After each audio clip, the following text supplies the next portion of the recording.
와 동일한 입장을 취해온 것으로 그렇게 이해하고 있습니다.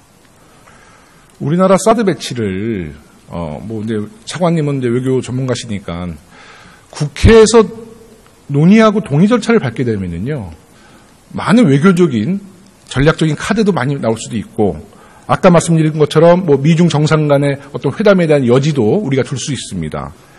미국도 의회 민주주의 국가입니다.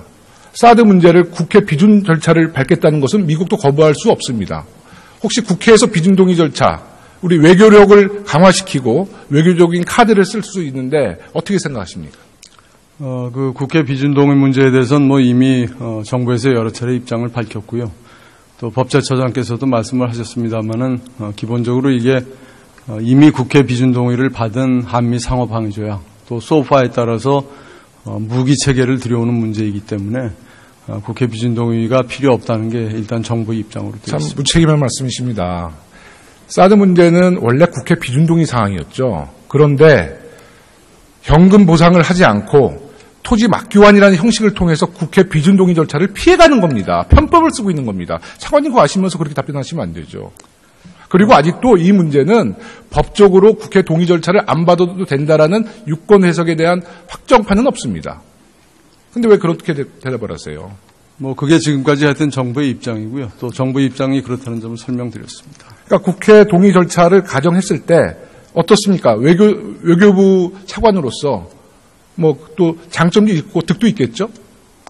가정적인 상황에 대해서 제가 이렇게 구체적으로 말씀드리는 것은 오히려 좀 외교적으로 적절하지 않은 측면이 있다고 생각을 합니다. 저는 그 국회 비준이라는 것이 우리 국익에도 많이 부합이 된다 보는 것이요. 첫째는 사드 배치, 그러니까 사드라는 무기 체제의 실효성을 우리가 한번 적극적으로 검토해 볼 수 있는 시간이 있습니다. 또 국방, 외교, 경제 등 국익을 종합적으로 살펴볼 필요가 있고요.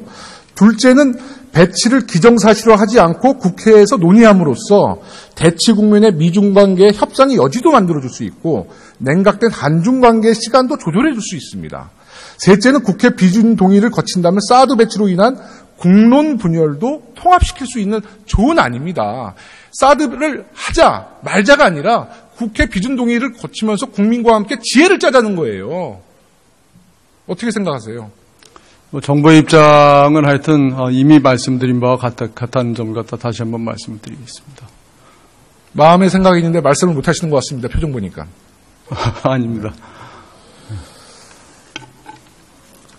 저는 이 사드 문제가 우리 국민들이 걱정하는 분, 또 찬성하는 분, 다 국익을 위해서 생각하는 거겠죠. 하지만 이제는 우리가 외교적으로 지혜를 짜야 될 때입니다. 양자택일을 하는 것은 한반도를 화해고에 기름을 붓는 겁니다. 우리는 이미 역사에서 교훈을 삼았잖아요. 근데 이 문제를 다시 우리가 답습한다는 것은 정말 지혜롭지 못하다. 박근혜 정부에서 추진했던 이 사드 정책은 국회 비준 동의 절차를 밟아서 국민들과 함께 진행해야 된다.